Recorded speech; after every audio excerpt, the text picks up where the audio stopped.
Bueno, ¿qué tal a todos? Espero que se encuentren muy bien. Ahora sí vamos a comenzar con la clase del día de hoy. Estamos en la penúltima clase, así que ya estamos por acabar toda esta parte de los fundamentos de Python. Pueden registrarse igualmente, ¿no? Si no lo hicieron hasta el momento. Estamos en nuestra clase 7. Y pues les invito a que puedan ir abriendo un poco, bueno, desde este momento sus editores de texto, sus Google Colab, la herramienta que ustedes estén utilizando para poder realizar toda la parte del código. Muy bien. Entonces, pues, a ver, denme un momentito, vamos a hacer la presentación correspondiente. Denme un momentito. No lo abrí todo hasta el momento. Ok, a ver. Ok, ¿dónde estamos? Acá. Voy a estar al tanto igualmente de sus mensajes. También voy a estar atento a cualquier observación o duda que puedan llegar a tener. Muy bien. Entonces, a ver, vamos a poner toda la pantalla completa. Ok, entonces aquí ya tienen el formulario de registro. Y lo que hoy nos toca ver es el capítulo 7, en la clase 7, perdón, disculpen, es el tema de módulos y paquetes en Python. ¿Ok? Van a ver que esto ya está relacionado con el anterior tema que hemos visto el día de ayer justamente, que era la parte de funciones. Pues vamos a ver un poquito a qué nos hacemos, a qué se refiere trabajar con módulos y paquetes en Python, ¿no? Aquí tal vez podemos tener un pequeño vistazo de que un paquete contiene un módulo y un módulo puede contener varias funciones. Y sabemos que varias funciones tienen el objetivo de poder resolver algún problema en específico, ¿no? Para organizar nuestro código y demás cosas. Entonces, vean, esta es una estructura de un módulo, básicamente, ¿ok? Está explicado así un poco más general, porque pueden ver de que los módulos son colecciones de librerías, no, perdón, de variables, funciones o inclusive de clases. Esa parte no vimos en este curso, porque eso va más enfocado a programación orientada a objetos, pero y nos indica de que son colecciones de variables y funciones que puede ser utilizado o implementado desde cualquier otro programa que pueda importarlo, ¿ok? Cualquier otro programa que hagamos y que necesite ciertas funcionalidades, pues podemos importar un módulo, ¿no? Y un módulo ya estamos viendo de que es una colección de variables y funciones, ¿no? Todo lo que hemos ido viendo hasta ahora. No voy a hablar tanto de clases. Entonces, es un conjunto de variables y funciones que se pueden utilizar en otros programas que puedan importarlo, ¿no? Y que puedan necesitarlo. Conviene que estas funciones estén agrupadas en módulos según su ámbito de aplicación. ¿Eso qué quiere decir? De que podemos tener un módulo que realice puras acciones matemáticas, tal vez otro módulo que haga acciones de, no sé, operaciones un poco más complejas, otro módulo, no sé, que se encargue de mostrar mensajes, etcétera, ¿no? A poner un módulo en base a un ámbito.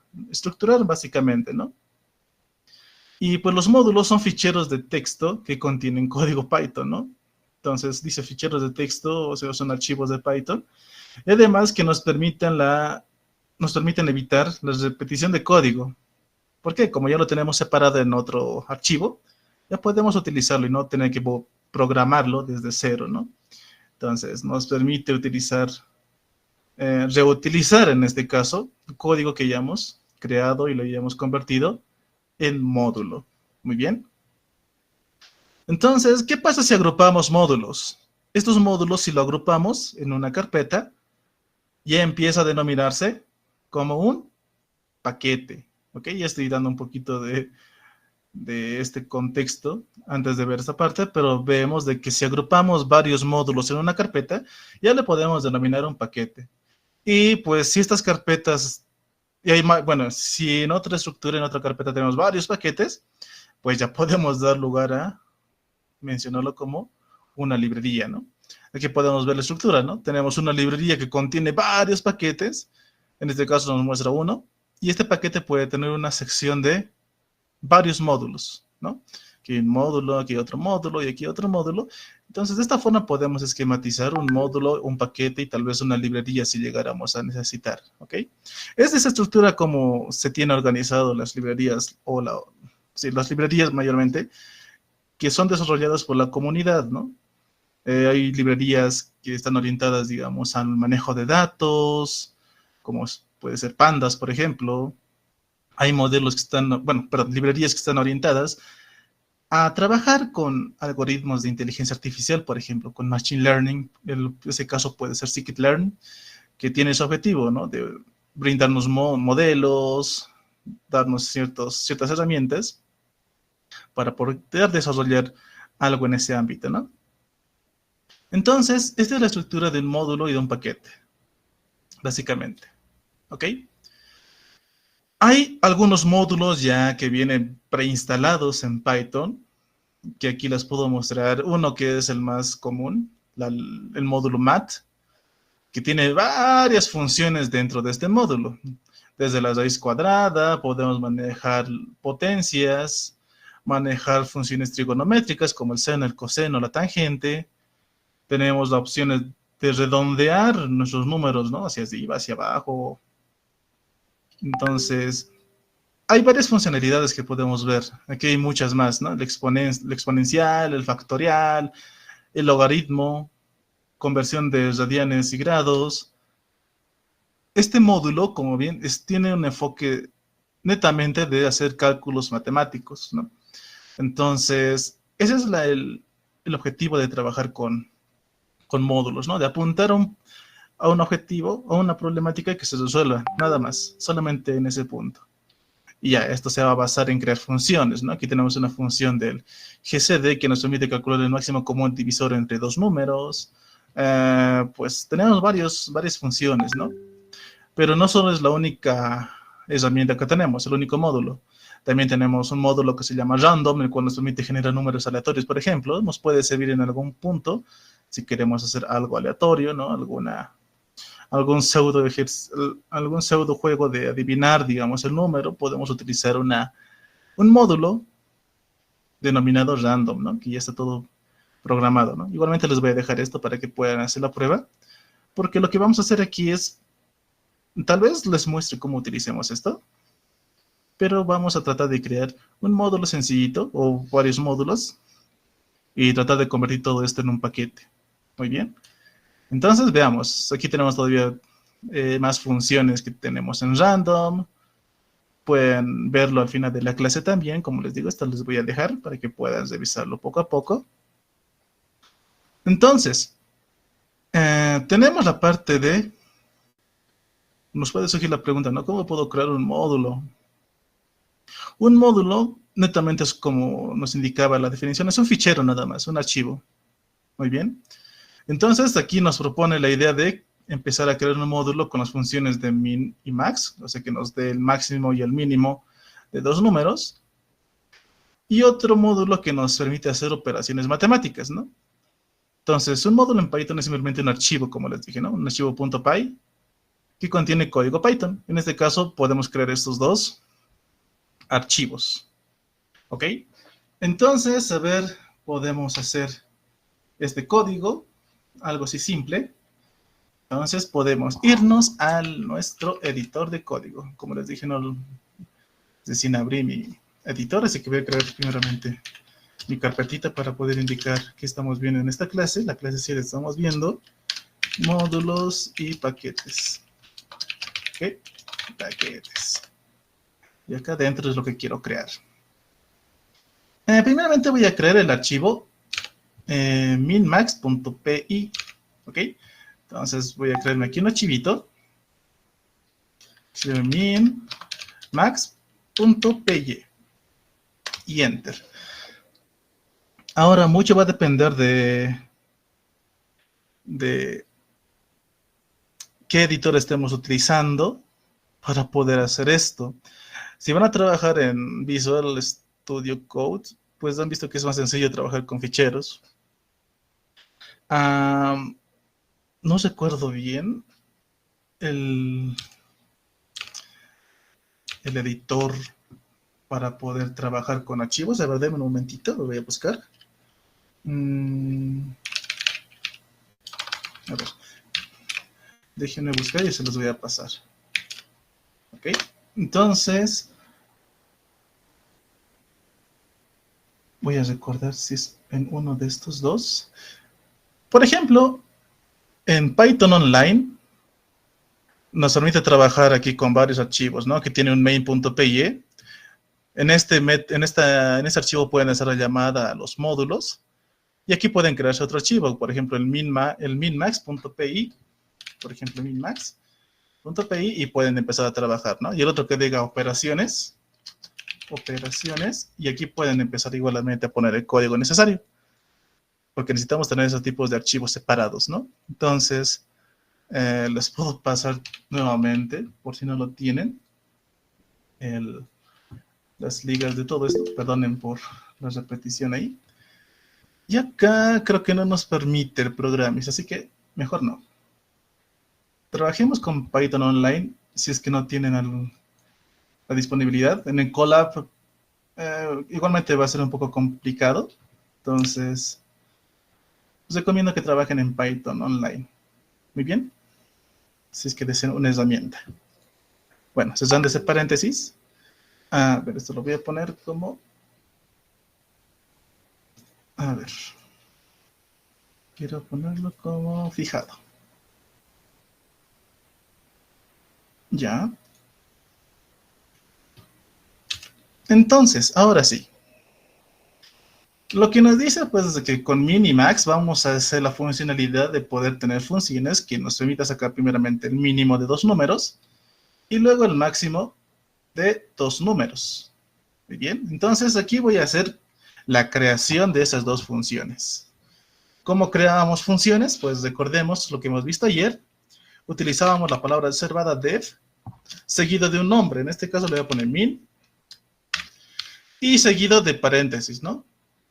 Entre los paréntesis vienen los parámetros con los cuales va a funcionar esta función. Entonces, para sacar el mínimo de algo, necesito comparar dos números, ¿no? Entonces pongo A y B, que compare a y a B.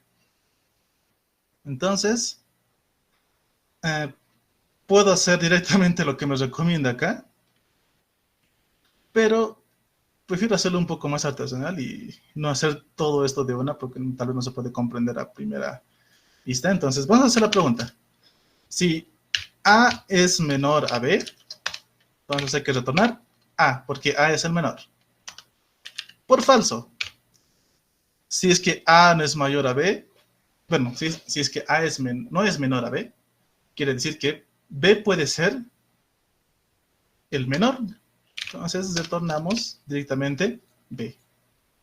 Y ya tenemos una función que nos devuelve el menor de dos números. Ok, recapitulando.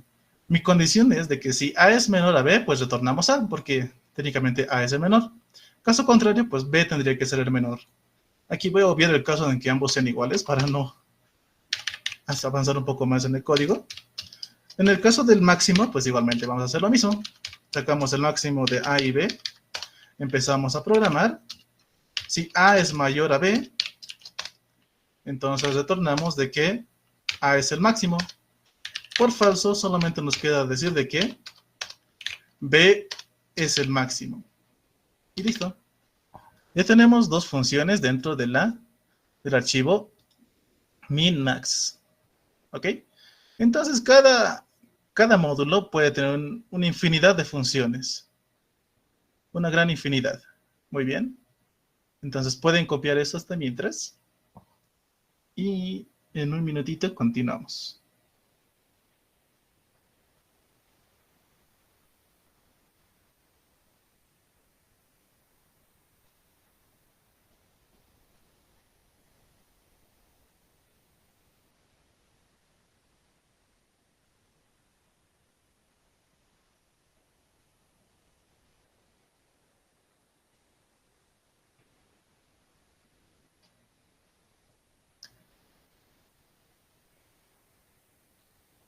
Ok, a ver.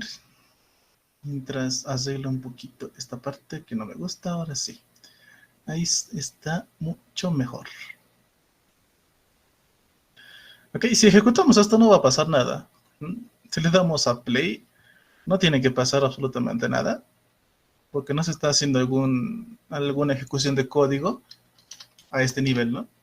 Por acá. Solo estamos definiendo herramientas, funciones nada más, que no se están llamando en ningún momento. Solo estamos creándolo así por crear nada más. Que esto sí se van a utilizar en otro programa, no en este programa. En otro programa sí lo vamos a utilizar. Ok, entonces ya tengo creado mis dos funciones. Lo que puedo hacer es nuevamente crearme otro archivo. Ok, dentro de esta misma carpeta yo me voy a crear otro archivo que se llame operaciones.py. Muy bien, entonces esto creo que lo puedo dejar por acá por si desean copiarlo. Este es el min y el max. En operaciones lo que voy a hacer es de crearme las operaciones básicas, ¿no? Por ejemplo, def suma, que para sumar igualmente necesito dos valores. Y puedo retornar directamente A más B. Esta es otra forma. Ya lo estamos haciendo algo más rápido a lo que hemos hecho el día de ayer. Entonces, vamos a hacer lo mismo para los demás elementos. Bueno, las demás operaciones. A, B.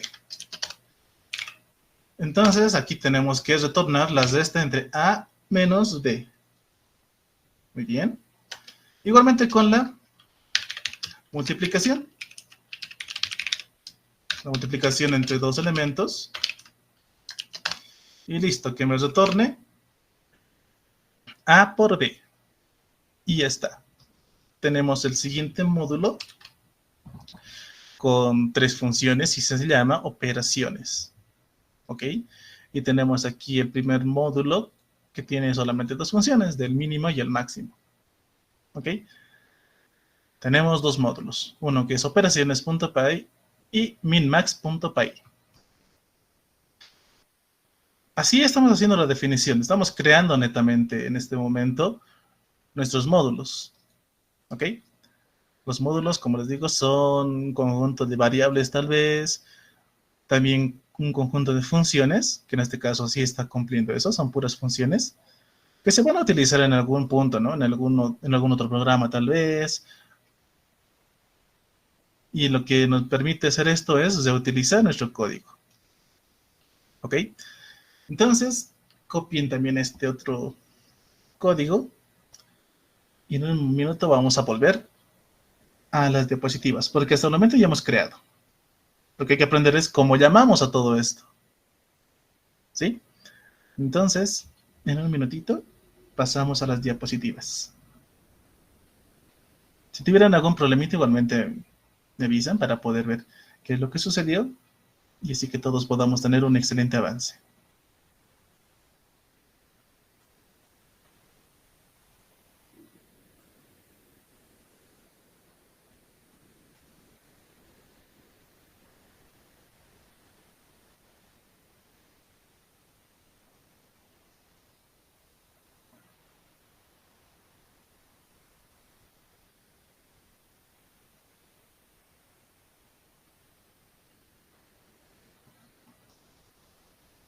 Ahora sí, vamos a continuar.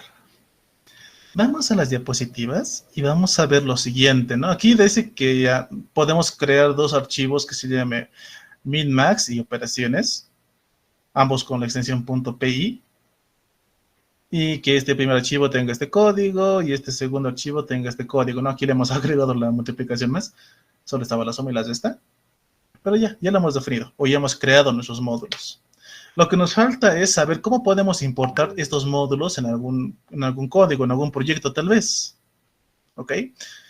Entonces, aquí nos indica que la forma más rápida o la más sencilla para poder utilizar estos módulos o para poder importar estos módulos es utilizando la palabra reservada import. Muy bien. Import seguido de el nombre del módulo. Esta es la forma más rápida. De esta forma, lo que va a hacer es poder traer todas las funciones que tenga el módulo minmax. recordemos que min-max tiene dos funciones que se llama min y que se llama max. Entonces, al colocar todo esto, ya podemos utilizar esos módulos. ¿Ok? Es como traer código y que se pegue en mi código actual o en mi proyecto actual para poder utilizar sus funciones. ¿Ok? Entonces, también podemos utilizar un alias. Es como decir que cambiemos el nombre del módulo a un nombre más simplificado, porque les comento que existen nombres de módulos que son muy largos y a veces es bueno reducir todo ese nombre largo a algo que se pueda escribir rápido, ¿no?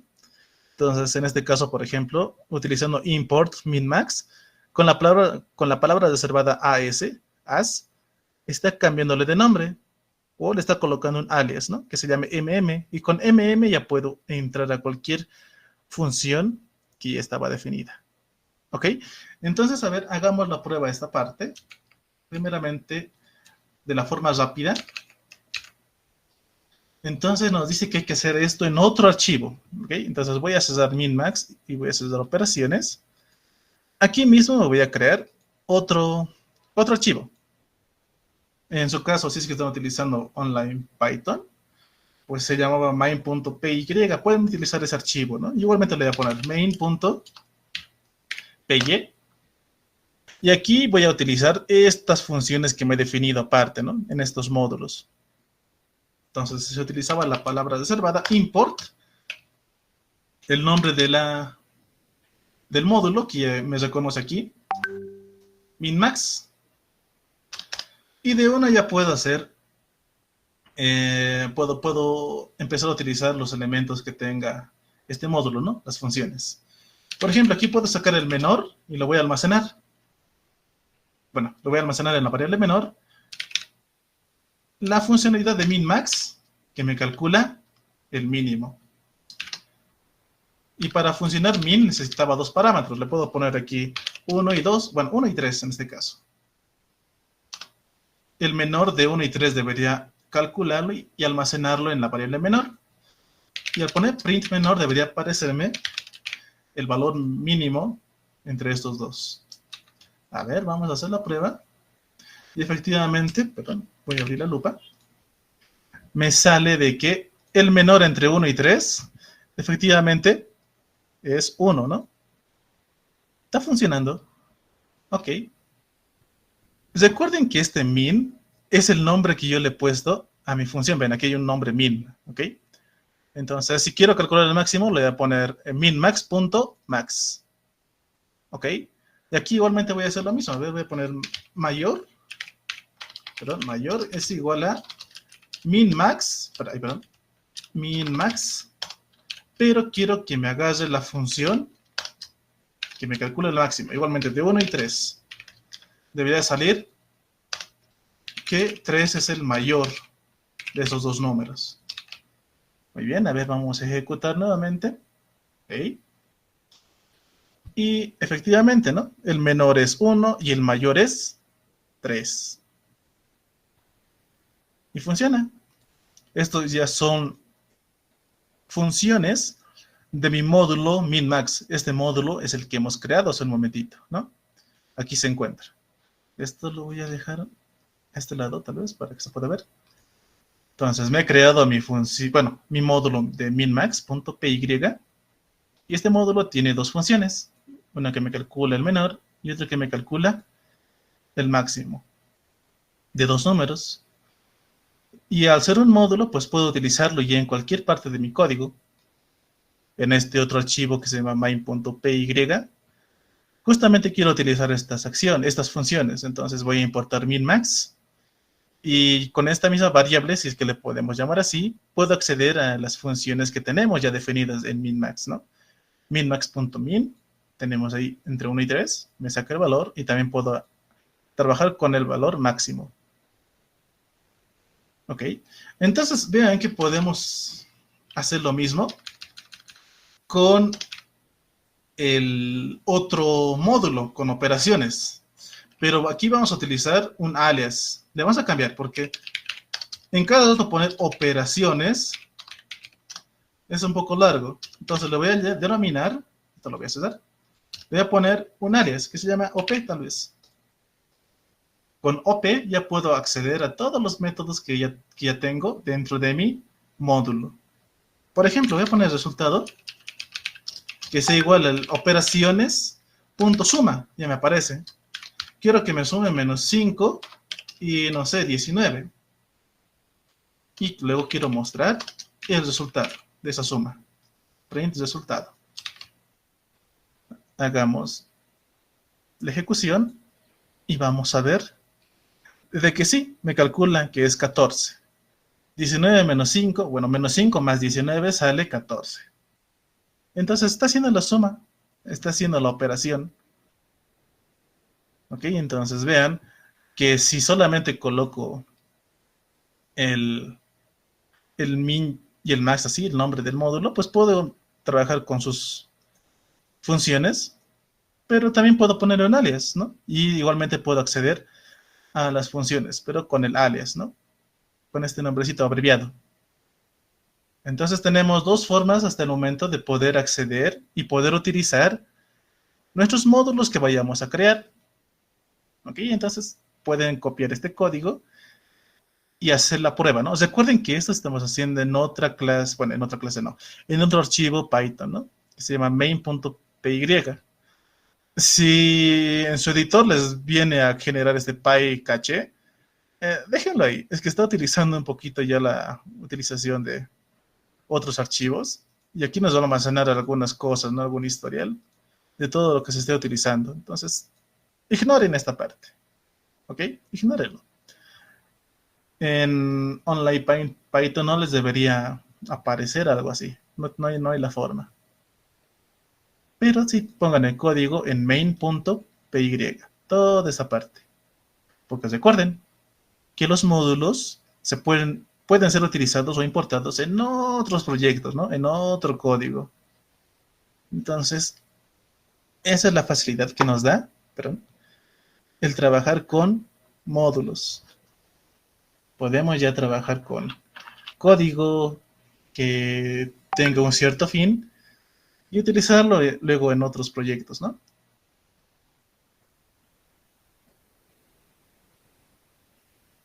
O dicho de otra forma, lo pueden utilizar en otros programas también. ¿Ok? Entonces, cópienlo y si les da algún error, por favor me avisan.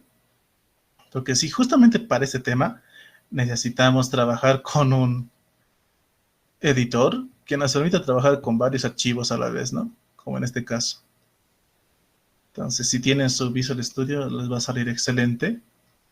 Pero si no lo tienen, lo más favorable va a ser trabajar con este editor que les pasé, ¿no? Que ya sé quién lo fijé en el chat. Entonces, vamos a ver la forma de poder lidiar con todo esto. Igual como les digo, todos estos archivos los voy a pasar al terminar toda la clase.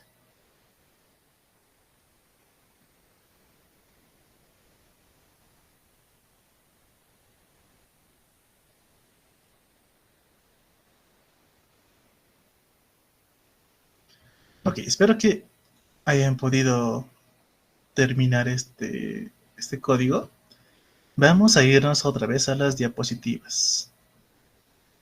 Ok, entonces hemos aplicado prácticamente estos dos ejercicios, que lo que hacían era llamar a la función min-max, pero en este caso hemos hecho el llamado de los dos módulos, ¿no? Puede pasar que un módulo sea muy extenso. Digamos que tenemos un módulo que tiene muchas funcionalidades, pero justamente en mi código solamente necesito una función. Imaginen que solo necesito hacer la suma, en este caso del módulo operaciones, y no quiero traer todo en sí, como es la resta y la multiplicación. Entonces aquí es donde podemos importar partes de un módulo y ya no todo el módulo como tal. Entonces, a ver, vamos a hacer ese ejemplo utilizando la palabra reservada, from, el nombre del módulo, seguido de import, y ahí podemos poner la función que queremos, la función 1, la función 2, etcétera, ¿no? Entonces, digamos que yo quiero en este punto solamente traer la función de suma, nada más, o como...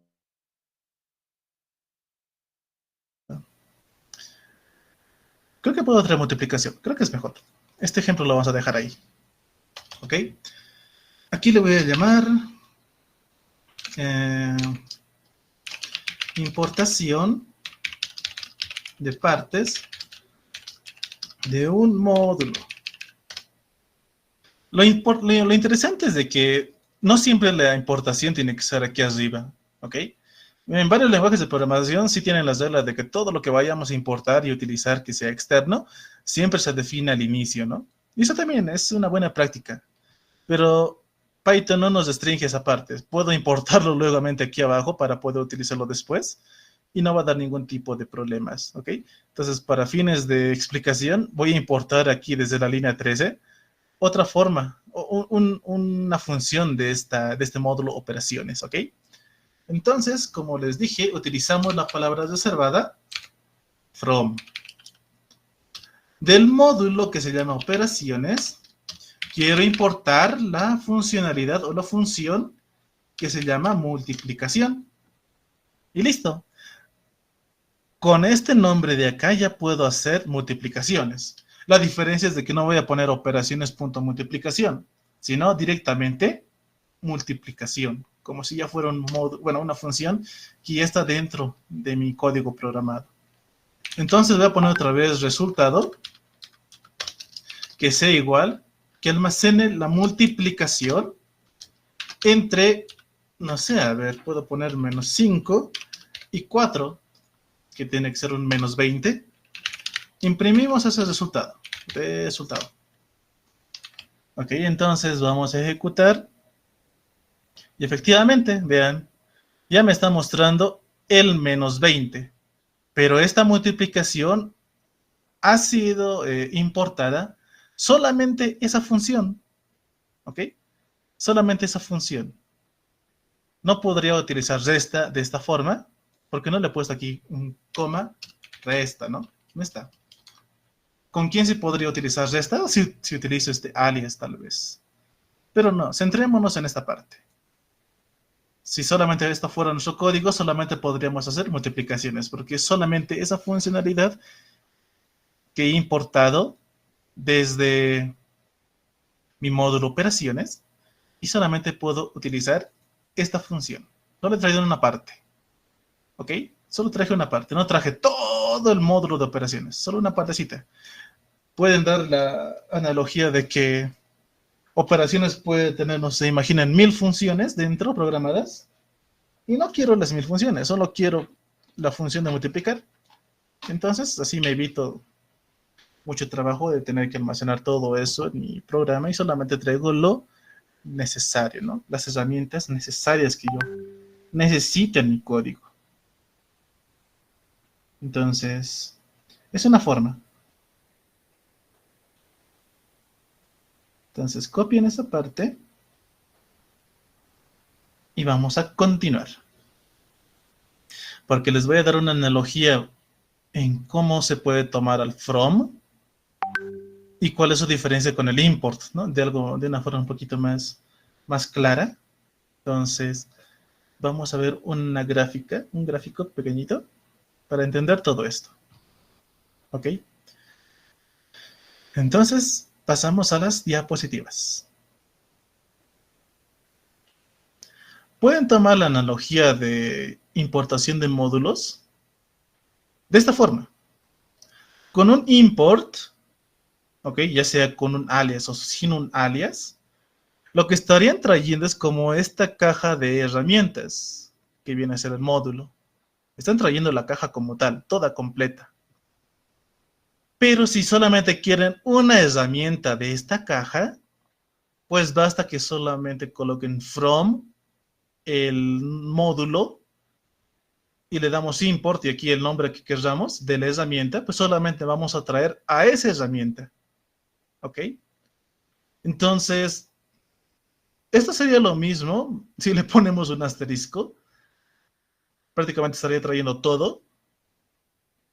Pero si solamente le ponemos después de este import un nombre, por ejemplo, martillo o un alicate en este caso, pues solamente va a traer a esta herramienta. Y lo demás no lo va a traer porque no la necesitamos en nuestro ejemplo, ¿no? En nuestro código. Mientras que si traemos import seguido del módulo, pues va a traer toda la caja, ¿no? Va a traer las reglas, los destornilladores, el flexómetro, el cautín, las tijeras, o sea, va a traer todo, ¿no? Y a veces no necesitamos todas esas herramientas. A veces basta con traer una o dos, que son lo que vamos a necesitar, y es por eso que Python nos facilita trabajar también de esa forma con la palabra reservada, from, ¿no? From el módulo importamos la herramienta. O en nuestro caso, from módulo importamos la función o el método que vayamos a utilizar, porque no vamos a utilizar todo, ¿no? Además, aquí hay algo interesante, ¿no? De que Python, aparte de poder buscar estas herramientas, estas importaciones de módulos en nuestro directorio actual, también hace búsquedas en esta ruta de Python path, que es una variable de entorno en nuestro sistema operativo. Digamos que en esta ruta están algunas funciones, seguramente que están por acá, las funciones de mat, por ejemplo, la de random que les mencioné, porque en el directorio actual no está, no lo tenemos, pero seguramente por acá se encuentra, ¿no? O en el directorio de instalación de Python por defecto. Entonces, la forma de que, como vamos a trabajar es de tener nuestros módulos en nuestro directorio actual. Y es lo que hicimos ahora, ¿no? En las raíces donde estamos trabajando, pues ahí hizo la búsqueda y nos encontró nuestros módulos al momento de tratar de traerlos, ¿no? Pero estos otros dos puntos son como detalles que puede pasar, ¿no? Que se los dejo igualmente como un dato extra.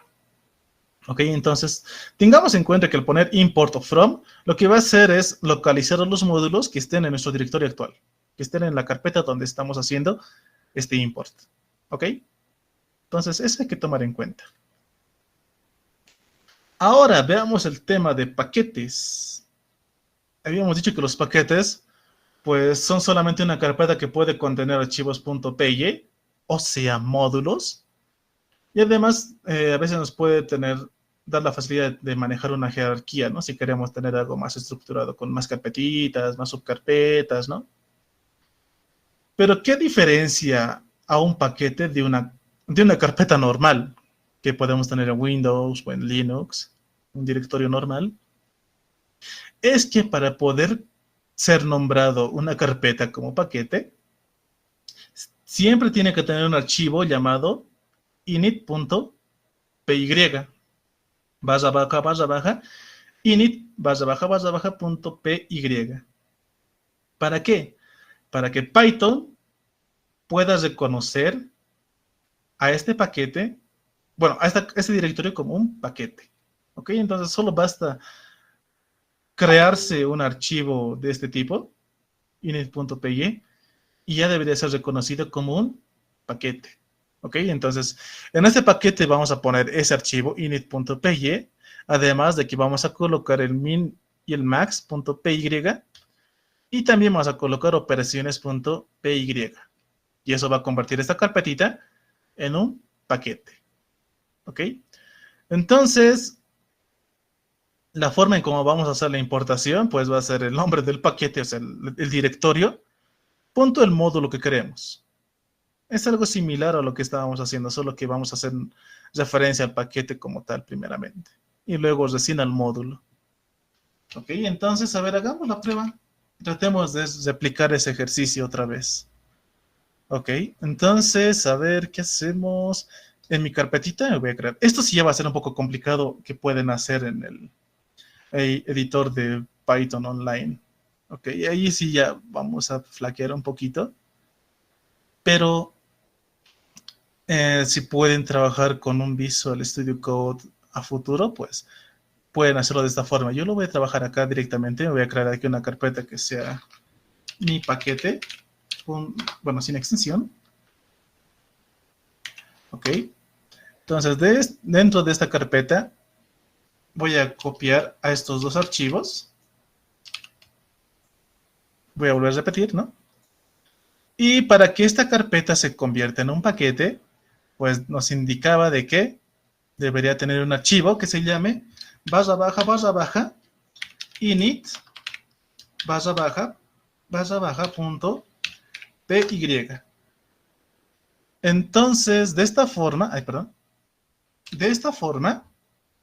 ya podríamos tener un paquete creado con varios módulos dentro.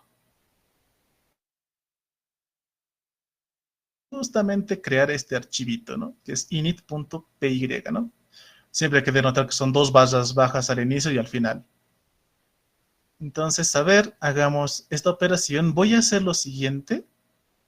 En el main voy a comentar todo esto.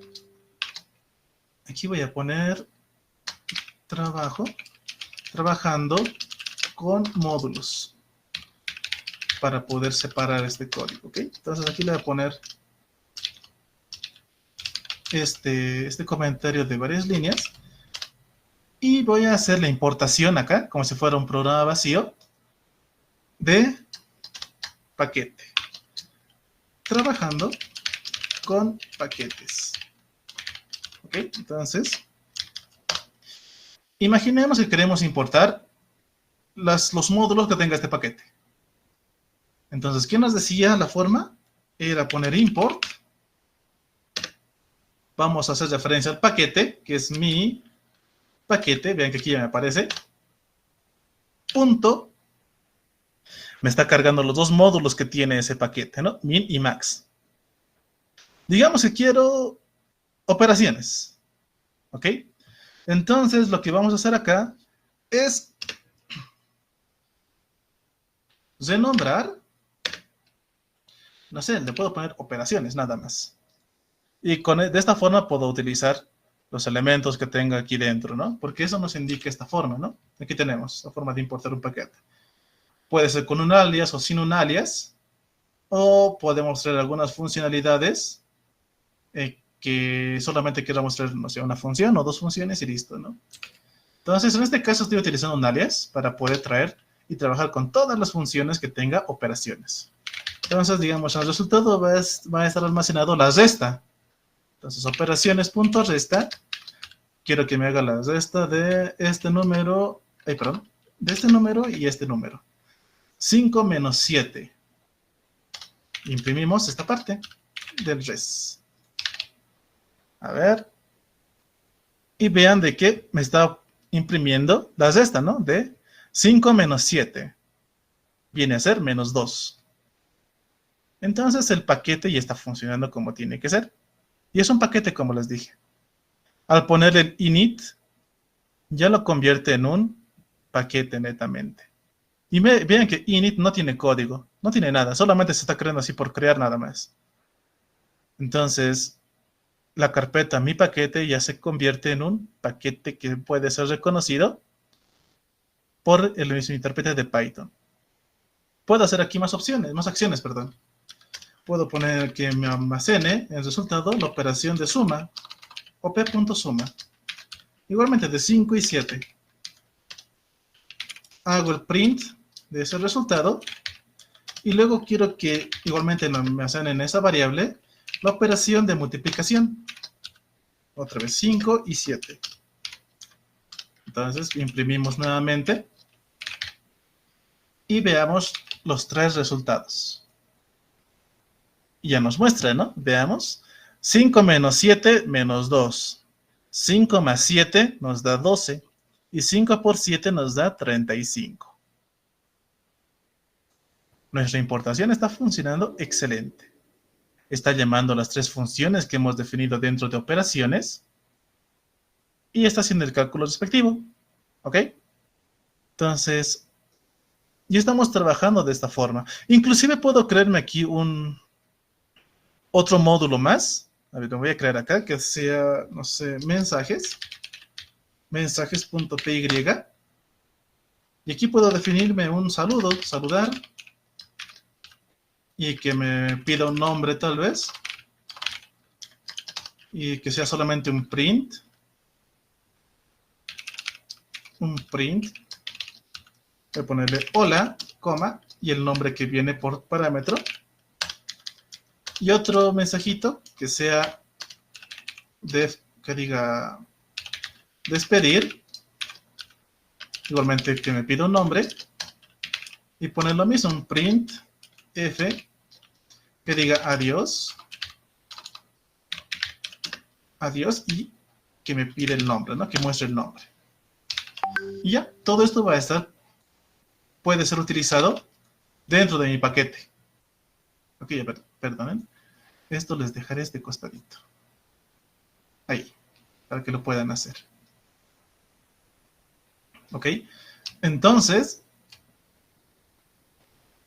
puedo importar inclusive este módulo de mensajes, porque está dentro de este paquete. Puedo poner import mi paquete punto mensajes, ya aparece acá. Y listo. De esta forma lo voy a importar. Sin ponerle el alias que estamos acostumbrados, bueno, que se acostumbra a poner. Puedo poner acá mi paquete punto mensajes y le voy a dar la opción de saludar. Que me salude a mí mismo. A ver. Lo guardo y lo voy a ejecutar. Y vean de que me aparece hola Albert aquí abajo. Entonces está trabajando bien. Está trabajando de una buena manera. Pero el llamado puede parecer bien confuso, ¿no? Miren, estoy poniendo mi paquete, punto mensajes, punto saludar. Puede parecer un trabajo muy engorroso. Entonces, para poder evitar colocar todo esto, es que se utilizan los alias. Aquí le voy a renombrar, le voy a poner, no sé, men de mensajes, tal vez. Entonces, en vez de colocar todo esto, le voy a poner men.saludar. Y luego voy a utilizar el otro más, men.despedirse. Ay, ¿qué pasó con todo esto? Ah, no, nada que ver.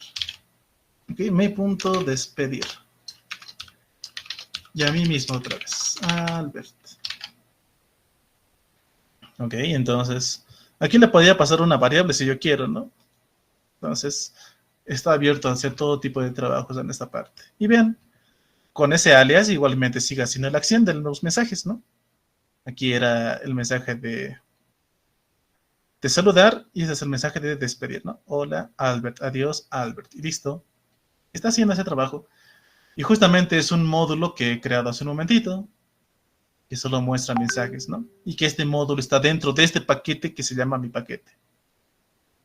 Entonces, vean que para poder utilizar mensajes tengo que importarlo, para poder utilizar operaciones tengo que, para utilizar operaciones tengo que importarlo igualmente. Imaginen que yo quiero traer una función del min y el max que está en este paquete. Pues igualmente con el from podemos hacerlo, ¿no? Aquí, from de mi paquete punto el módulo de min-max, min-max. Quiero importar solamente la funcionalidad de min. Entonces con min ya puedo trabajar. A ver, vamos a ver acá. Directamente voy a poner un print para no estar almacenándolo en una variable. Quiero que me imprima directamente. El menor entre, no sé, a ver, 4 y menos 6. Voy a poner ejecutar. Y nos dice que el menor es menos 6, ¿no? Es más pequeño, menos 6 que un 4. Entonces igualmente sigue trabajando de esta forma. Haciendo las dos formas de trabajo, ¿no? Esto ya lo voy a cesar. Utilizando las dos formas de trabajo. Bueno, sí, las dos. Uno con alias y otro solamente trayendo una funcioncita, una herramienta de mi caja de herramientas, ¿no? Entonces, este ejemplo tal vez sea un poco difícil de poder hacer la prueba en sus máquinas si están utilizando un editor en línea. Si están trabajando igualmente con el Visual, pueden hacer la prueba y ver si les da algún resultado o algún problemita.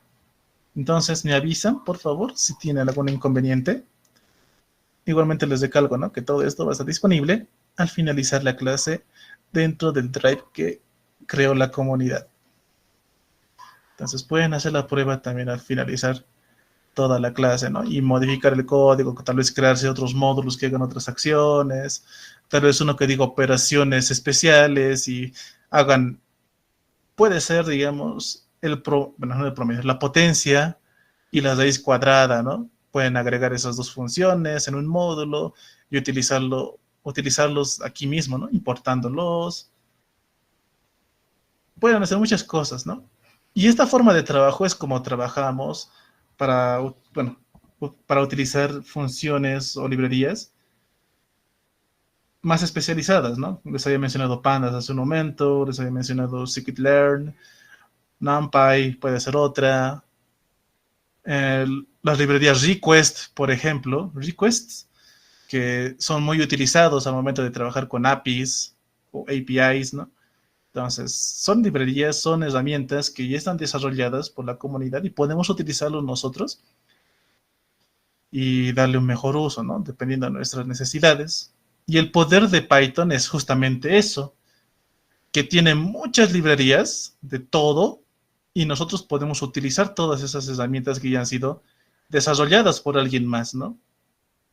Entonces, la principal ventaja de Python, pues, es de que la comunidad como tal desarrolla muchas soluciones, muchas librerías, muchos paquetes, muchos módulos para solucionar algún problema, ¿no?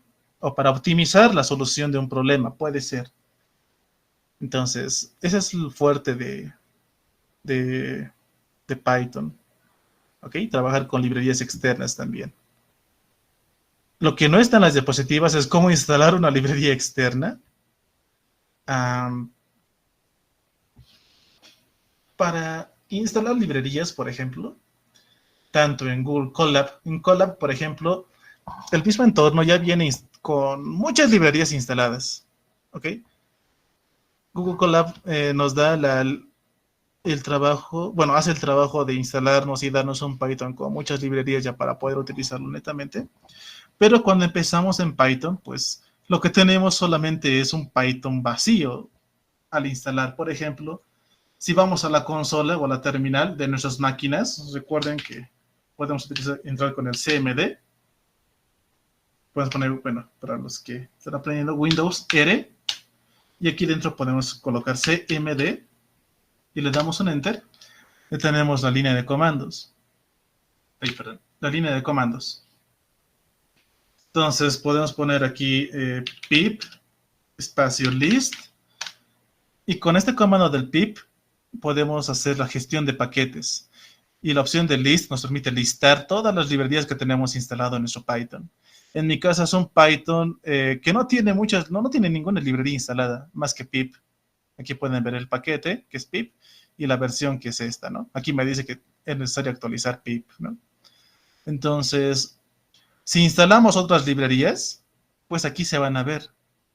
¿Y cómo podemos instalar más librerías en nuestro Python que está vacío, así como tal? Como pueden ver, no hay nada.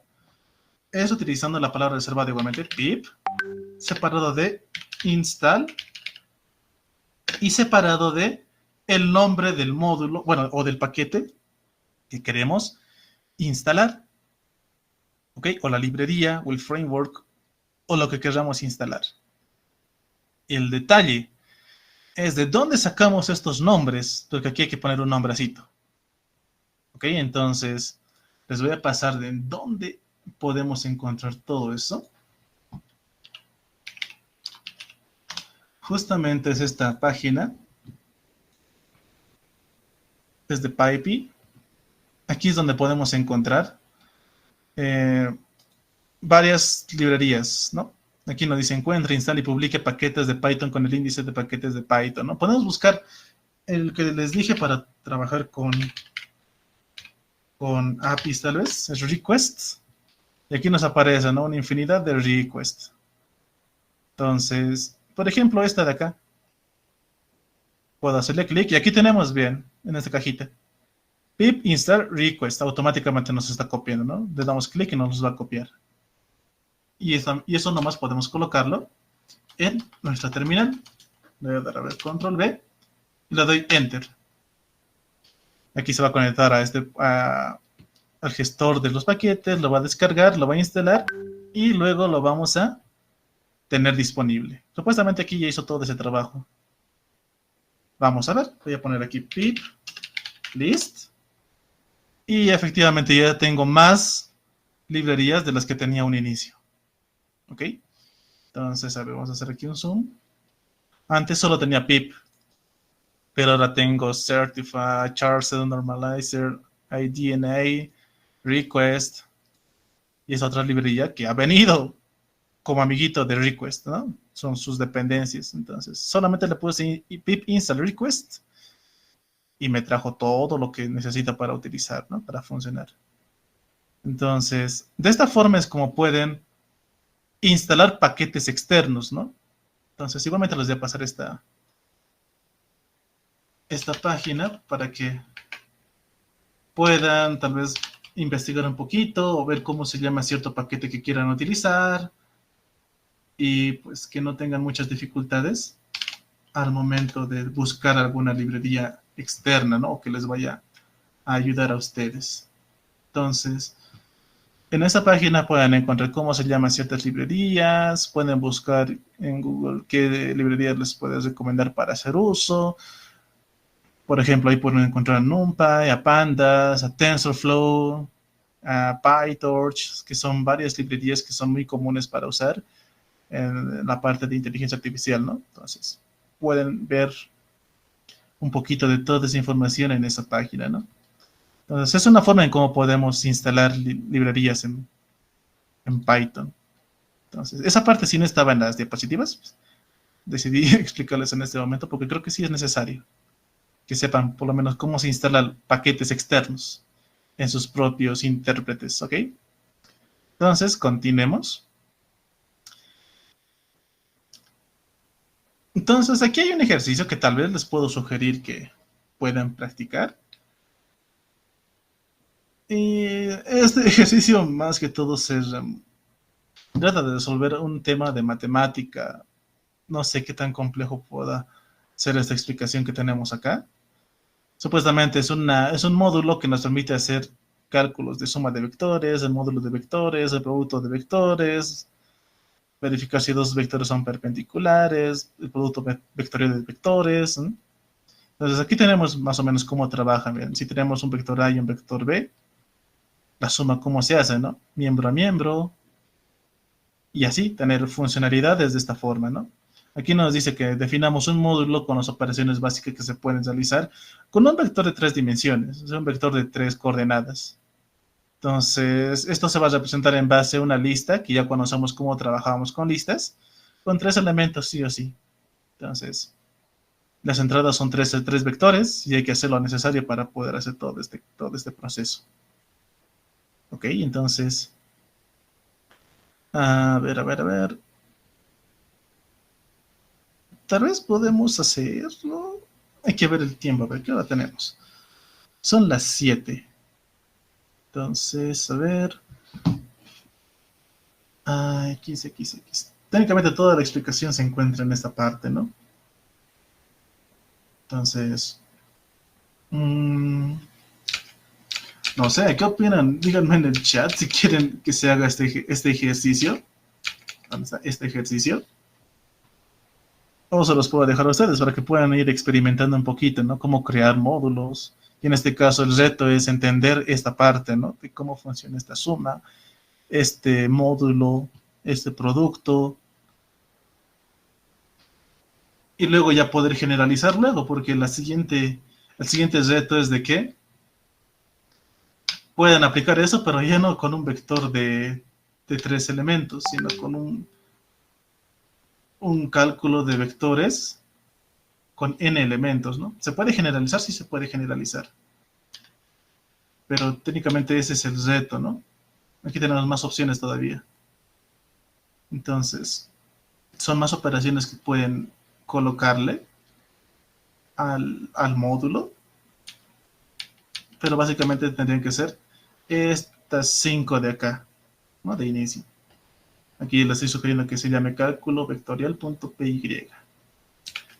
Entonces, no sé, ¿qué opinan? ¿Quieren que los resolvamos ahora o que pasemos al siguiente tema?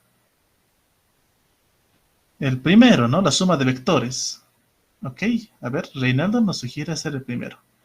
Podemos hacerlo. Ya. Y como son módulos, no son paquetes, podemos hacerlo igualmente en nuestros editores que van en Python Online o Online Python. O en... Sí, en Online Python. Es mejor. Ok. A ver. Entonces, a ver si es que alguien más apoya la decisión de Reinaldo, lo podemos hacer y dar solución, ¿no? ¿Cómo podemos afrontar este problemita, este pequeño problemita, y convertirlo en un módulo para resolver luego, ¿no?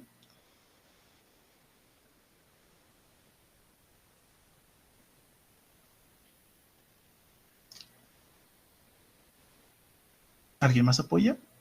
Chicos, ¿están por ahí? Porque el siguiente tema que tendríamos que ver es manejo de errores, por ejemplo. Entonces, tal vez si hacemos el ejercicio, podemos avanzar la mitad de ese otro capítulo y mañana concluir con todo el curso y terminar errores y ver manejo de archivos. ¿Sí? A ver, entonces, hagamos la suma de vectores. Resolvamos este ejercicio. Entonces, a ver, lo que voy a hacer acá es de organizar todo esto, porque está todo un caos.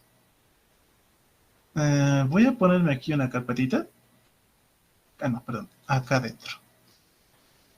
Quiero crearme aquí una carpetita. Ejercicio 1. Y ahí colocar todo lo que está acá. Esto lo voy a eliminar. Para pasarles luego a ustedes, ¿ok? Entonces, esto está acá, lo vamos a llevar a esta carpeta. Y esto hasta acá, igualmente a la carpeta. Ah, no. ¿Qué pasó?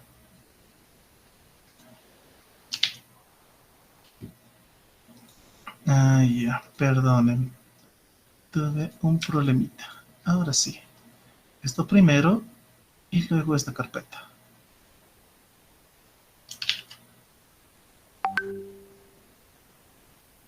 Ya tengo un problemita por acá. Cuestión de organización. Déjenme poner ejercicio 2. Ya. Y ahora sí ya no hay ese problemita. Entonces les voy a pasar estas dos carpetas luego. Este ejercicio 2 vamos a trabajar con un módulo que se va a llamar cálculo vectorial. Vectorial. .py. ¿Ok? Entonces, ¿qué nos dice que tiene que tener el cálculo vectorial? Primeramente dice que tiene que hacer una suma, un módulo, un producto, punto, verificar si es perpendicular, dos vectores, y el producto vectorial, ¿no? Todo en base a vectores. Entonces, sabemos de entrada de que el vector es una lista de 3 elementos, ¿ya? Entonces, como tenemos mucha libertad en Python, no va a ser mucho problema definir eso. Definamos la primera funcionalidad, que es la suma de vectores. Le voy a llamar solamente suma. ¿Ok? Suma. ¿A quién hay que sumar? A una lista A con una lista B. O sea, dos vectores, un vector A y un vector B. Muy bien. ¿Qué sabemos de todo esto? Cada lista tiene 3 elementos, sí o sí. Y nos dice de que hay que retornar una nueva lista con tres elementos, ¿no? Donde el primer elemento es la suma del primer elemento del primer vector y la suma del primer elemento del segundo vector. Perdón. El primer elemento de la primera lista y el primer elemento de la primera lista, ¿no? Por eso dice A más X.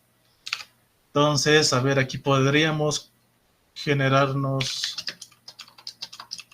una lista vacía que va a ser el resultado.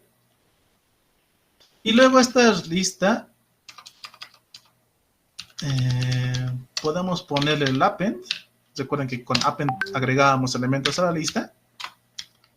El primer elemento hay que agregarlo y que es la suma del primer elemento de A más el primer elemento de B. Y podemos copiar esto porque son 3 elementos. Para el otro es A1 y B1. El otro es A2 y más B2. ¿Ok? Entonces, podemos hacerlo de esta forma o tal vez lo hubiéramos creado directamente aquí. Cualquier camino es válido. Lo que estamos haciendo aquí es sumar al primer elemento de A con el primer elemento de B. O sea, esto, el primer elemento de esa primera lista se llama A y se está sumando con el primer elemento de esa otra lista, que es X, ¿no? A más X. Luego es lo mismo, B más Y y luego es C más Z. Entonces, esto estamos haciendo acá, que se sumen primeramente los primeros elementos y que se agregue a la lista. Luego vamos a agregar la suma de los segundos elementos de estas dos listas. Y luego agregamos los últimos elementos de estas dos listas, ¿no?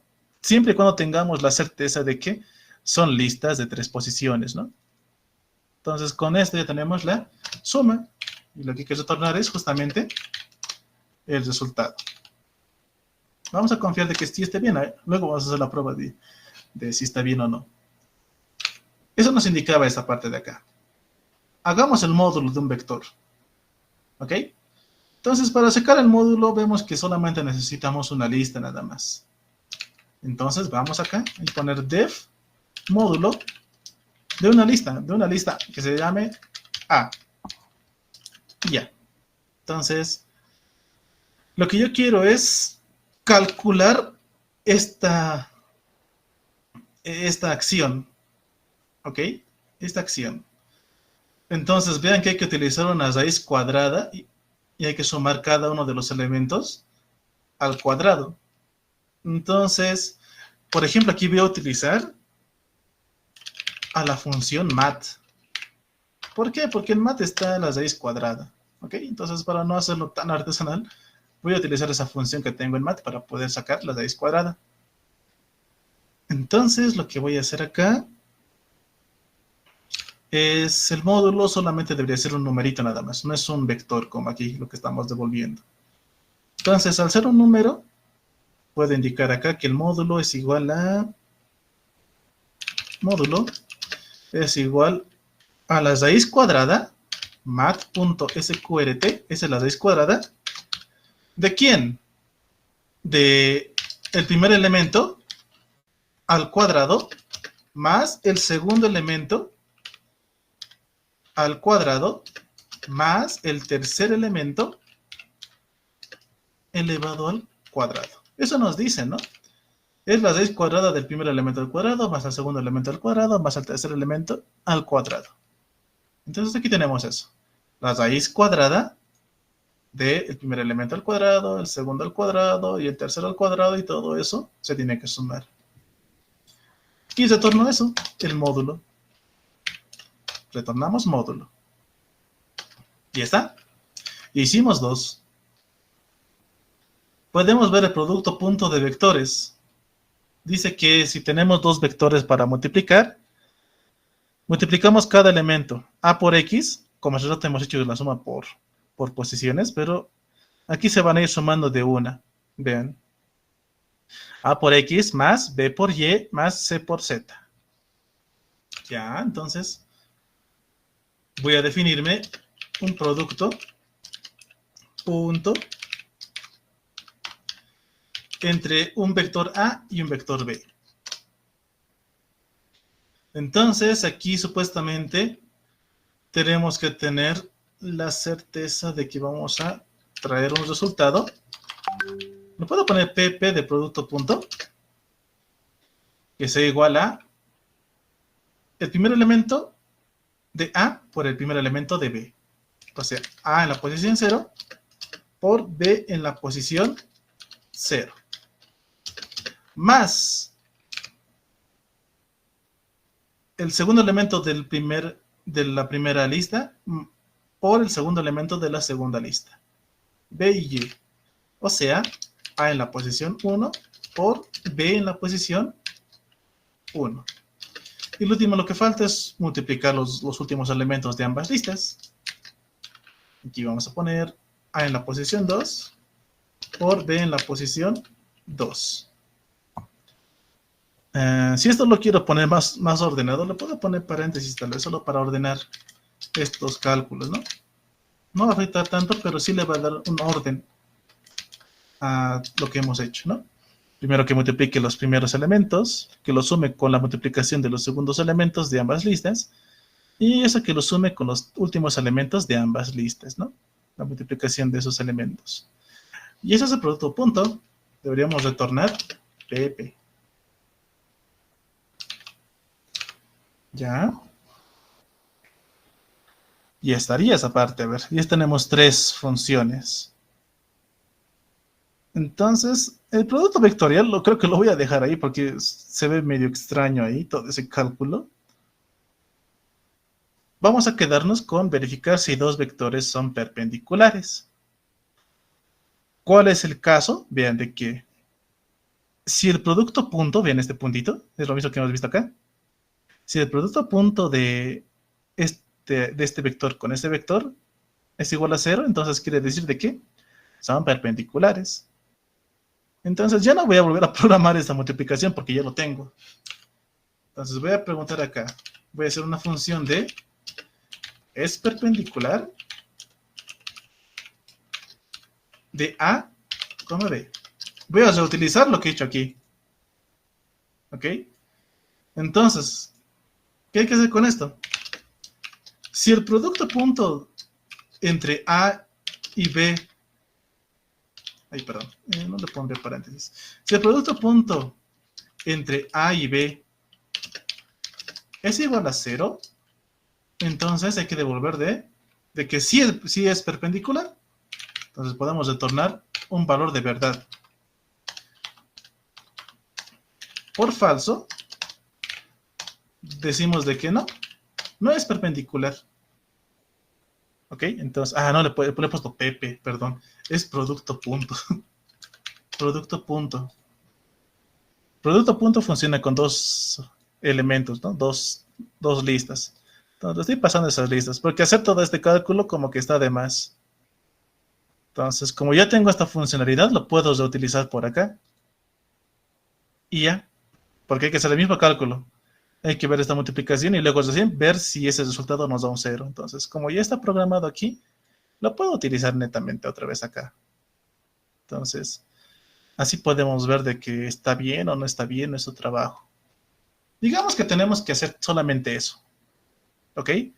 Entonces, acá, en mi misma carpeta de ejercicio 2, voy a crearme un principal, un main.py, el cual va a utilizar todo esto. Esto les dejo por acá, ahí, para que puedan ver un poquito sobre el código. Ahí tal vez. Ok, entonces, lo que voy a hacer aquí en main.py es importar el módulo cálculo vectorial. Aquí lo tenemos. Y lo voy a renombrar porque es muy largo poner cálculo vectorial cada vez. Entonces le voy a dar el nombrecito de CB, ¿no? Una abreviación de cálculo vectorial. Listo. Digamos que tengo una lista, un vector, que tenga los valores de 1, 2 y 3. Y otro vector B que se llame, bueno, perdón, no que se llame, sino que tenga los valores de 4, 5 y 6. Son dos vectorcitos. Quiero saber cuánto es la suma. ¿Ok? Entonces voy a sumar esos dos vectores. Voy a almacenar en suma, o S, nada más, una S, que almacene la operación de cálculo vectorial, se llama CB, punto suma. Y suma funciona con dos listas. Le mandamos A y le mandamos B, estas listas de acá. ¿Ok? O si no, le puedo cambiar, B1 y B2, vector 1 y vector 2, para no confundir la A y la B que tenemos aquí, ¿no? Entonces quiero sumar al vector 1 y al vector 2. Y esto quiero mostrar. ¿Cuánto es la suma? Debe ser otro vector también. Hagamos la prueba y ejecutamos. Dice que la suma de mi vector 1, 2, 3, 4, 5 y 6 es un vector que tiene el resultado de 5, 7 y 9. A ver, vamos a ver. Supuestamente la suma se sumaba miembro a miembro, ¿no? Entonces, 1 más 4, 5, ya está bien. El segundo elemento, 2 más 5, 7, ya está bien. Y el tercero es 3 más 6, 9. Y sí, nos dio ese resultado. Vean, estamos haciendo el cálculo de la suma de vectores utilizando módulos. El tema módulos que estamos viendo en este momento, ¿no? Y ya se ve interesante. A ver, veamos cuánto es el módulo de uno de los vectores. A ver, le voy a poner m que sea igual cb.módulo. Quiero que me haya el módulo del vector 1 en m1 y en m2 quiero que me saque el módulo del segundo vector b2. Y aquí voy a poner b1. A ver, b1, sí, b1, a ver. b1 y otro print que me muestre. Ay, perdón, estoy mal. Tiene que ser m. Que me muestre esos resultados. De m1 y m2, los cálculos. A ver. Y dice de que el módulo del primer vector es de 3.74 y del segundo es 8.77. Vamos a creerle, ¿ok? Porque podemos hacer el cálculo de forma manual, pero hay que aplicar raíces cuadradas, entonces, como que un poquito complicado, ¿no? Entonces, vamos a confiar en que sí funciona. A ver, un cálculo, 2 al cuadrado, 2 al cuadrado, 2 al cuadrado, 2, 1, 1. No, a ver.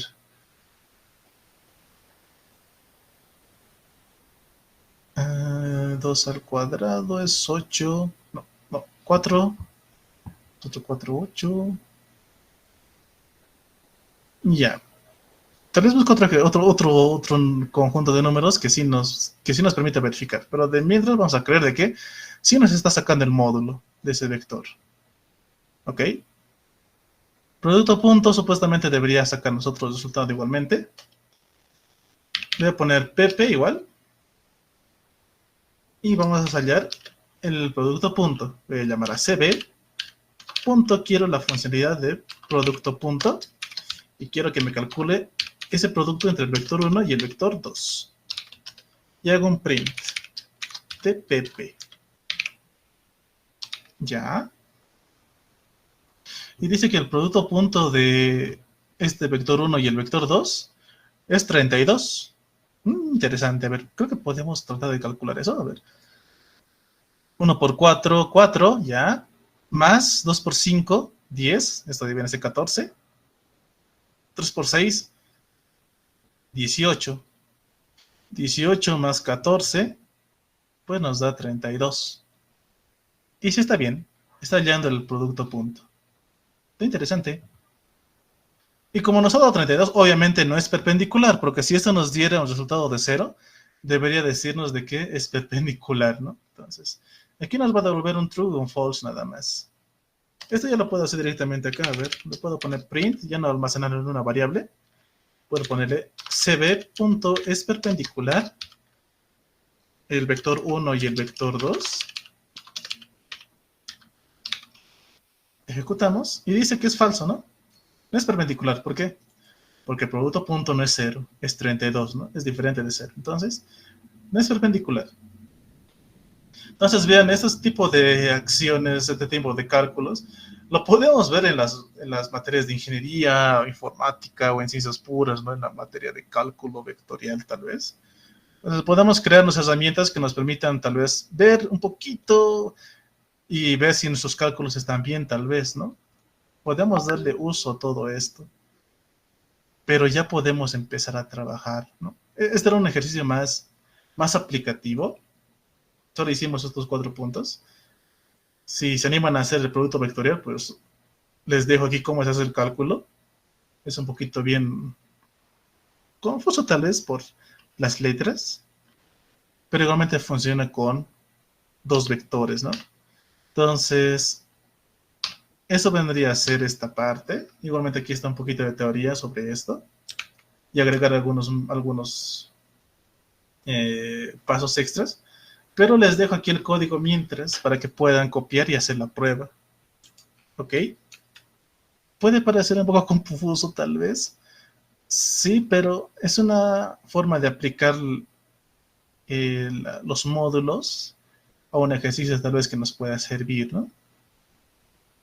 Entonces he encontrado como que a ver, puedo proponer este ejercicio para resolverlo, ¿no? Y lo hicimos casi en media hora. Entonces, con esto habríamos concluido este capítulo de módulos y paquetes. Espero que sí haya quedado claro. Y pueden copiar todo esto, ¿no? Y hagan la prueba en sus editores, ¿no? En sus espacios. Si en caso tuvieran algún inconveniente, pues pueden avisarme y podemos solucionarlo, ¿no? Si tuvieran algún problemita. Ay, perdón, esto es más arriba.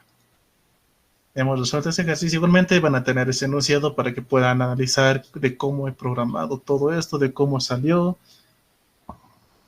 y para que puedan tener un poco de retroalimentación, ¿no?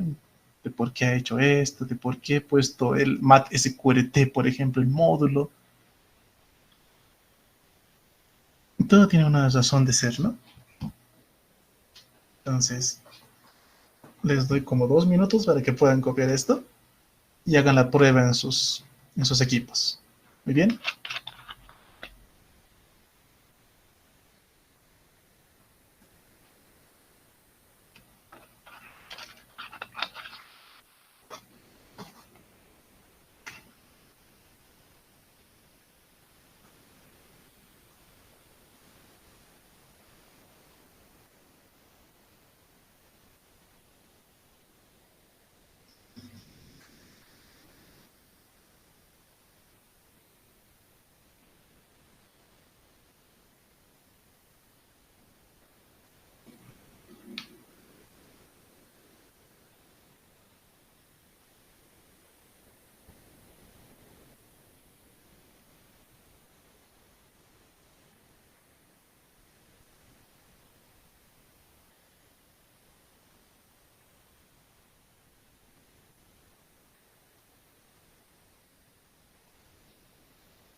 Si tienen algún inconveniente, como les digo, me pueden dejar el mensajito por el chat para poder tratar de aclarar algunos puntitos. Ok, de mientras voy a estar creando aquí una carpetita que diga clase 8. Ah, no, mejor no. Voy a modificar este nombrecito, que sea módulos, como paquetes y errores, que justamente vamos a ver esa parte ahora sí. Ok, entonces aquí me voy a crear dentro de otra carpetita para organizar y pasarles errores. Vamos a ver un poquito más, un poco de contexto sobre cómo manejamos errores, porque han visto que pueden pasar errores. No he puesto en los ejercicios de módulos la operación de división. ¿Por qué? Porque puede pasar de que me pasen la división entre un número y un cero y sabemos de que esa división no existe. Es un error, ¿no? No existe un número que represente la división de un número cualquiera entre cero. Entonces, por ejemplo, ahí tenemos un error y que se puede generar una excepción. Entonces, es aquí en donde vamos a ver justamente cómo podemos controlar o manejar ese tipo de errores que ya son causados por las personas que utilizan nuestros programas, ¿no? Y cómo podemos evitar de que al generar ese error no termine de ejecutarse mi programita, que siga ejecutándose y no salga un error, ¿no? Sí, que se muestre aquí todo un mensaje de errores en la consola y que siga ejecutándose mi código. Voy a vaciar mi consola con CLS y ahora vamos a ver cómo trabajamos con errores. ¿Ok? Entonces, a ver, vamos a pasar a la diapositiva. Espero que hayan podido copiar todo el código. Ahora sí, vamos a pasar para no irnos tarde. Tal vez podemos irnos algo temprano. ¿Ok? Entonces, pasando este punto, nos toca ver. Ay, ¿dónde estamos? Acá. El capítulo 8 viene a ser manejo de errores. Muy bien, como pueden ver acá, cuando se da una excepción, pues lo que hacen los lenguajes de programación es indicarnos dónde se dio el error, ¿no? Y por qué se da el error. Y esto nos informa a nosotros en base a mensajitos en la consola. Pero, ¿qué pasa cuando se da una excepción aparte de mostrarnos ese mensaje? Pasa de que nuestra ejecución del programa se detiene. ¿Ok? Entonces, lo que queremos hacer y evitar con este punto es de que queremos aprender a manejar estos errores. Cuestión de que cuando se dé un error, nos aparezca como que un mensajito, ¿no? Un mensaje al usuario que le diga, por favor, realiza la división entre un número y otro diferente de cero, ¿no? Pero que no se detenga la ejecución de mi programa. Porque hasta ahora, cuando hemos generado errores, nuestros programas se han detenido, ¿ok? Y eso no está bien, digamos, cuando hacemos programas para otras personas, ¿no? Tenemos que saber controlar ese tipo de errores. Y es por eso de que todos los lenguajes de programación tienen su forma de control de estas excepciones o de estos errores, ¿ok?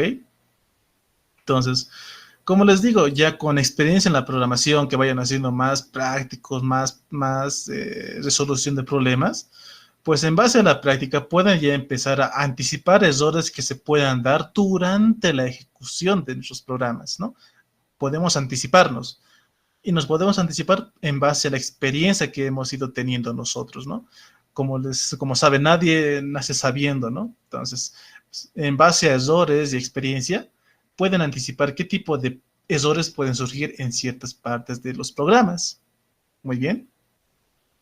Puede que podamos anticipar un error, por más de que nuestro programa esté muy bien programado, ¿no? Y tenga buena lógica, porque puede llegar a darse errores que no podemos tomar en cuenta, como ser la entrada de datos o algunas inconsistencias que podamos tomar en cuenta, porque nuestro código va a ejecutarse, ¿no? Va a seguir los pasos que le hemos puesto. Pero puede pasar que justamente el usuario esté colocando letras en lugar de colocar números, por ejemplo. Entonces, ese error ya no lo podemos tratar de controlar netamente, tal vez con unos mensajitos, ¿no? Haciendo algo más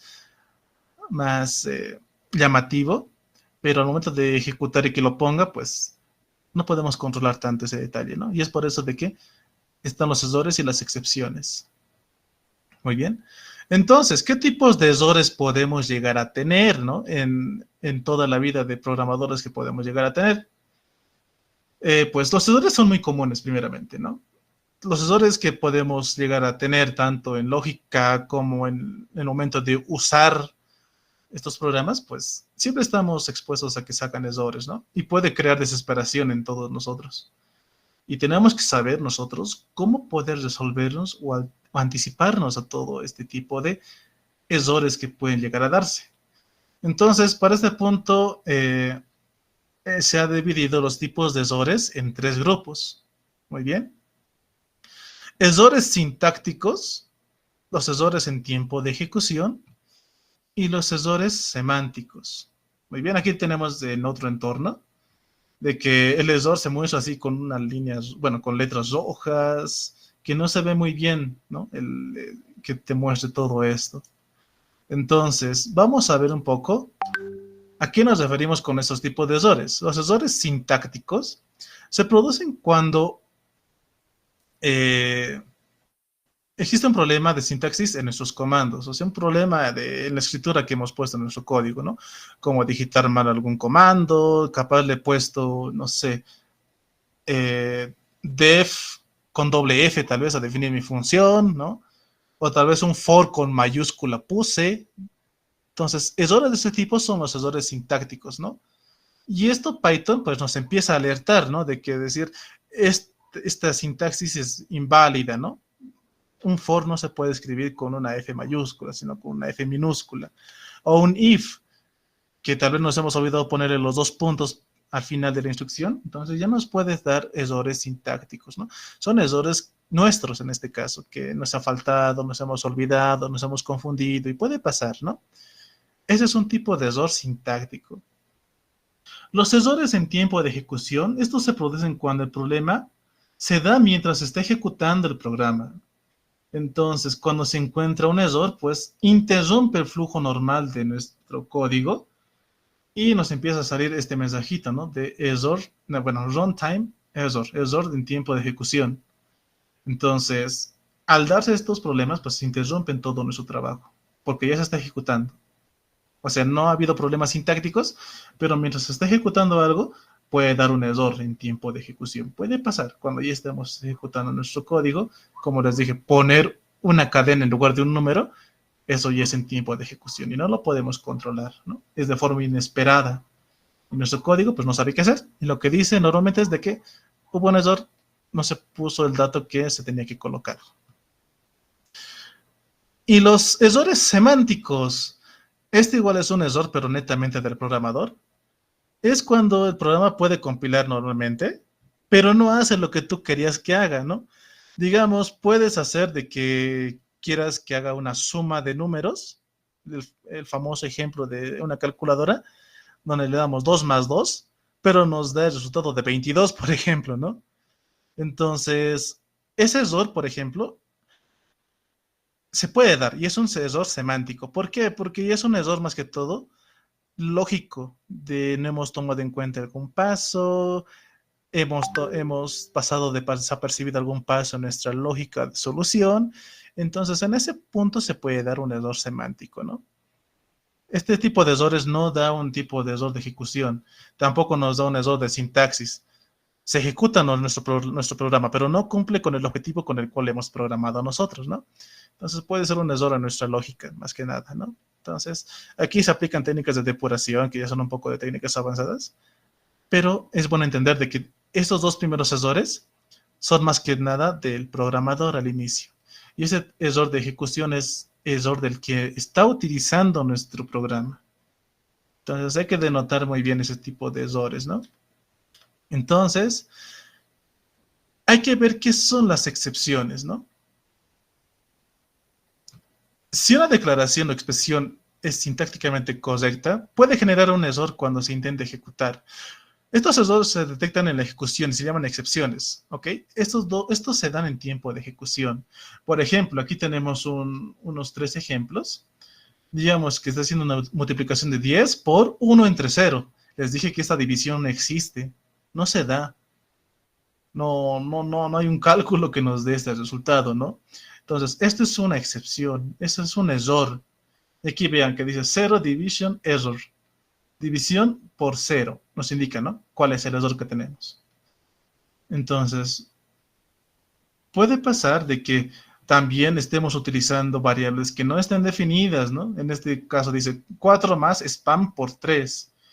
Aquí nos dice de que el nombre de spam no está definido, o sea, esta variable no tiene algún valor. No es conocido por el programa y no podemos multiplicar algo por algo que no conoce. Entonces nos dice de que spam no está definido en este caso. O este otro que hemos visto tal vez, el 2 más, bueno, la suma de una cadena con un número. ¿Qué nos dice? Solo se puede concatenar cadenas, no enteros. Es cadena a cadena, no es cadena a número. Entonces, vean que aquí esos tipos de errores nos salen, ¿no? Error de tipo, error de nombre, error de división entre 0. Ese tipo de etiqueta nos empieza a lanzar. Y hay que saber qué se está haciendo, ¿no? Aquí ya les indiqué que 0 division error se genera cuando el segundo argumento de una operación de división o módulo es 0.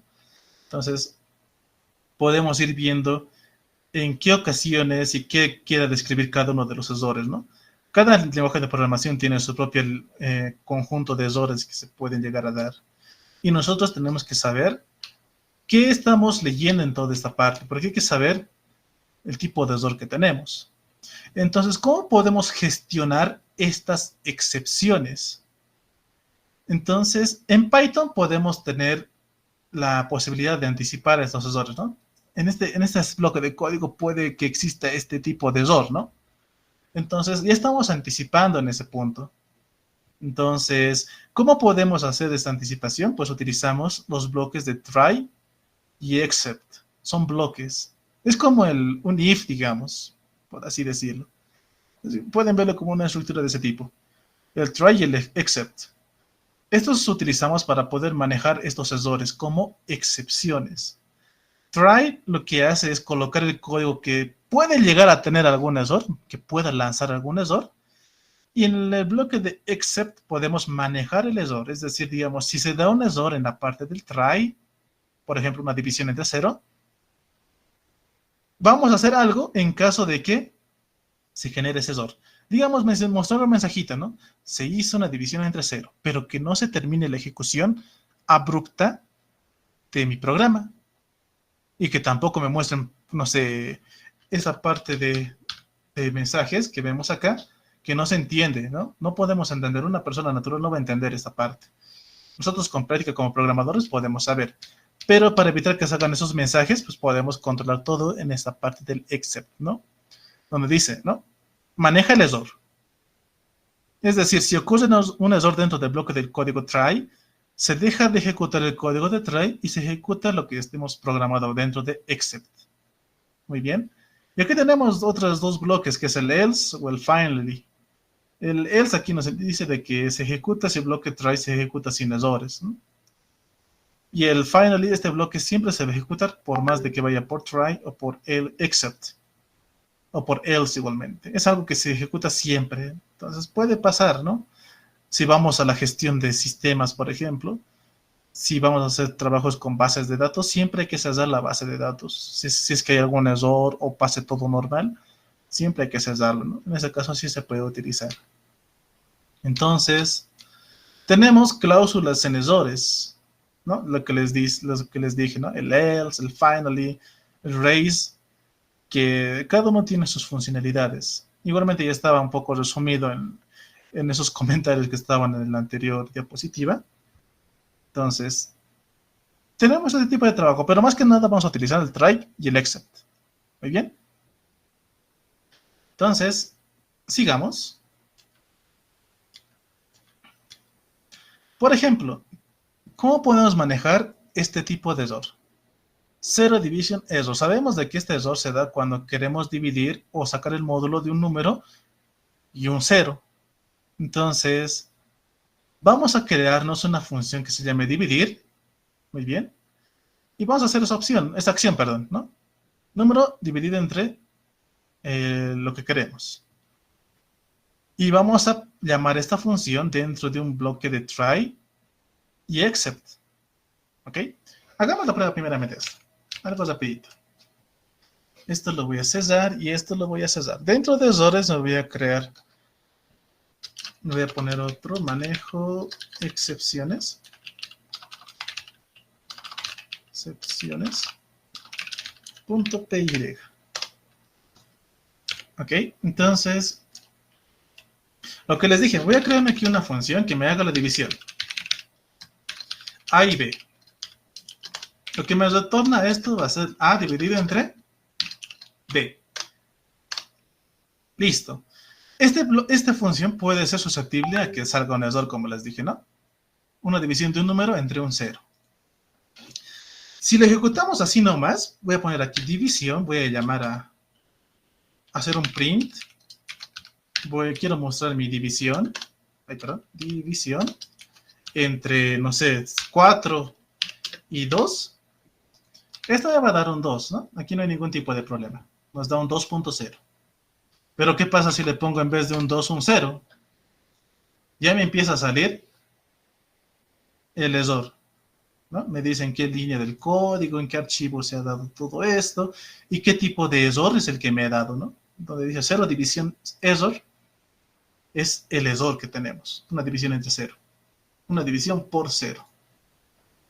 Entonces vean que este codiguito de acá, esto de acá, es susceptible a que lance una excepción, ¿ok?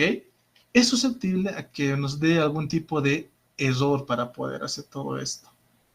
Entonces, lo que hay que hacer aquí es colocar en un bloque try este código. O sea, en este caso lo puedo separar como está en el código.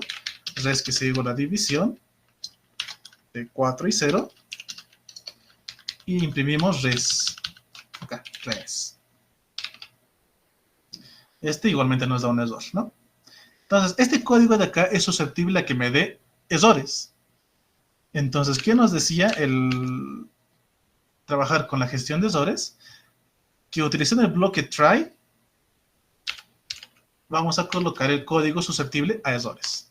Entonces, voy a crearme aquí el bloque try, dos puntos, y este código es lo que me puede dar un error, así que le doy una indentación y termino con el bloque de except.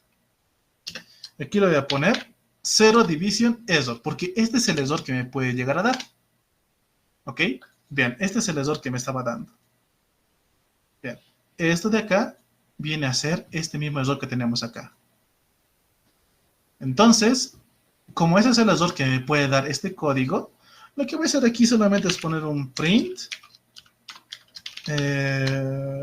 Poner aquí no se puede realizar una división entre 0, punto. Y listo. Entonces coloco aquí lo que voy a mostrar y cómo voy a manejar ese tipo de error. A ver, hagamos la prueba. Crearemos este error. 4 entre 0 no se puede hacer. Y al inicio me mostraba todo este mensaje grandote, ¿no? Pero vean que cuando yo estoy manejando con el manejador de errores, me dice, no se puede realizar una división entre 0. Y listo, ya estoy trabajando con ese tipo de errores. Entonces, aquí si es que hago un cálculo bueno, tal vez 5, no va a pasar nada, porque no se va a mostrar esta parte, no se va a generar un error. Es como si tuviéramos un if un poco más robusto, entonces no va a hacer tantas cosas, ¿no? Aquí, por ejemplo, no ha dado la excepción, entonces sigo el flujo normal de mi código, que está calculando la división entre 4 entre 5. Pero si en caso da alguna excepción, puedo dividir 4 entre 0, ya no me muestra este error grandote que tenemos aquí arriba. Yo estoy controlando eso y solamente estoy diciendo de que me muestre este mensajito de no se puede realizar una división entre 0, ¿no? Entonces vean que de esta forma ya podemos trabajar con errores, porque hay bloques de código que siempre son susceptibles a que salga algún tipo de error, y ese error ya no depende mucho de nosotros, o a veces depende del sistema operativo que pueda lanzar algunos errores que no podamos controlar nosotros, y a veces es bueno tener bloques de código encerrados en manejadores de errores. Entonces, aquí, por ejemplo, sabemos de que esta división, este código de acá, puede lanzar un tipo de excepción, o sea, o se puede generar un error. Y el error que sabíamos era de que se puede dar una división entre 0. Entonces, si conozco la excepción, ya puedo controlarla. ¿Ok? Entonces, pueden copiar esta parte y generar primeramente el error, ¿no? Hacer una división entre 0 y luego poner una división normal y ver que ya no les muestra este print de aquí. ¿Ok? Entonces, les doy unos minutitos más que ya vamos a terminar la clase con las siguientes diapositivas que nos faltan. Entonces, de esta forma es como podemos trabajar y controlar errores, que estos errores son producidos ya sea por el usuario o por el sistema operativo y que no lo podemos controlar nosotros, ¿no?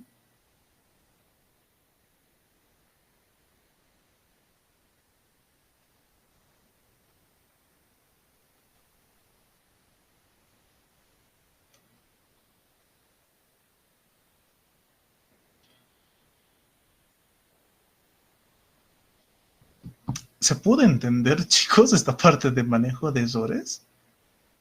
Es como un método de seguridad que podemos poner nosotros en nuestros sistemas, ¿no? Un control de errores. Cuestión de que podamos ver qué hacer con esos errores si son muy repetidos, ¿no? Tal vez podemos mejorar el código. Si tenemos un equipo de desarrollo, pues decir, miren chicos, se ha dado más estos errores que estos otros. ¿Qué hacemos? Mejoraremos nuestro código. Cosas así, ¿no? O capacitemos más a quien esté usando nuestro código, nuestro programa. Entonces, cosas así puede pasar, ¿no? Entonces, como les digo, dependiendo del lenguaje de programación, podemos trabajar con esos manejadores. Por ejemplo, en Java es el try y el catch para poder trabajar con esto, ¿no? El try, el catch y el finally. Esos son sus bloques para poder trabajar. Aquí en Python es try y el except. Entonces, cada lenguaje de programación tiene su forma de controlar los errores. Muy bien. Entonces, es así como podemos hacer ese tipo de trabajos. Vamos a pasar a la siguiente. Porque los demás ya son otros errores. El type error, por ejemplo, cuando queremos hacer una suma, pero le mandamos una cadena, aquí se puede dar un error, ¿no? Podemos ver otro tipo de errores, como ser lo de un índice, por ejemplo. Esto más que todo se ve cuando manejamos listas, cuando manejamos tuplas. Como les dije en la clase cuando estábamos viendo estructuras de datos, algunas estructuras dependen de las posiciones. ¿Y qué pasa si queremos encontrar una posición que no existe? Entonces ahí tenemos un error de índice, por ejemplo, y eso lo podemos controlar, ¿ok? Podemos controlar y evitar de que salgan errores. Podemos hacer este último ejemplo, yo creo, y con eso podemos terminar. Entonces, aquí, por ejemplo, puedo crearme como otra parte del bloque. Aquí voy a poner, a ver, un índice control de la excepción 0. Bueno, lo voy a copiar para no estar escribiendo todo. Y aquí vamos a hacer casi lo mismo, control de la excepción, pero ya no es este error, vamos a poner el de index error. Como les digo, a ver, podemos tener una lista que tenga unos lenguajes de programación, como les digo, ¿no? Python, aquí podemos poner C++, al bonito Java, capaz podemos poner acá, a ver, otro, Ruby, y así. Muy bien. ¿Y qué pasa si yo quiero imprimir la posición 0 de mi lista? Obviamente que hagamos solo Python, ¿no? Este de acá le puedo comentar igual, creo, pues para que no me muestre mucho código. Ok, entonces hasta acá lo voy a comentar y ejecutamos. Y vean que aquí me aparece Python, ¿no? La primera posición. ¿Qué pasa si le pongo 0, 1, 2, 3, la posición 4? La posición 4 quiero mostrar y obviamente me va a decir un error. Error de índice. El índice de la lista está fuera del rango. Lo que estoy buscando no se encuentra en este rango. ¿Ven? Ya me está dando aquí un tipo de error. ¿Y qué puedo hacer en este caso? Pues controlar este error. Entonces, por ejemplo, puedo poner todo eso dentro de un try, todo ese código, y controlar, perdón, except, controlar el error de índice. Y aquí puedo poner un raise, que igualmente utilizamos para poder trabajar con estos errores. Yo no le he puesto un print. Le puedo poner aquí el mensajito de el índice no existe en la lista, ¿no? Algo que sí se puede entender. O la posición no existe, ¿no? Y si ejecuto esto. Ah, no, perdón. Primero trabajaremos con el print, para luego pasar al raise. ¿Ok? Entonces, acá ya me aparece de que el índice no existe en la lista. Y ya no me aparece este error grandote que teníamos acá arriba. ¿Dónde está? Este de acá. Este de acá ya no aparece. En su lugar va a aparecer este mensajito, porque ya estamos manejando el error. Ya me aparece de que el índice no existe en la lista. Si aquí le pongo, no sé, algo que sí existe, pues no va a mostrarnos este error. Y va a seguir ejecutando lo que le hemos indicado, ¿no? Aquí ya me muestra Java. Entonces es así como podemos ir controlando varios errores. Podemos ir anidando aquí varios errores. Aquí, por ejemplo, a ver, ¿dónde estamos? Ah, no, esperen, creo que podemos ponerle una lista de errores, pero esa parte sí tendría que revisar un poquito más para no improvisar en este momento. Pero como les digo, de una podemos empezar a trabajar con cualquier tipo de excepción que podamos llegar a tener. ¿Ok? Entonces, eso ya les voy a dejar el código, les voy a pasar netamente para que podamos ver todo ese trabajo. Entonces, aquí podemos ver otros ejemplos más, de un ejemplo de excepciones, ver dónde están los errores, hacer varios controles, pero esto ya es como un ejemplo que si quieren realizar ustedes, ¿no? Con tal de que hayan comprendido esa primera parte, está excelente, ¿no? Para poder tener más conciencia de que los errores siempre pueden darse y no va a ser errores nuestros, puede ser error de quien esté usando nuestro programa, ¿no? Entonces, hasta aquí terminaríamos, chicos. Miren, hemos acabado 2 capítulos. Mañana ya vamos a ver el trabajo con archivos. Ok, entonces quiero ponerles mientras ¿dónde está el formulario? Por si no se registraron.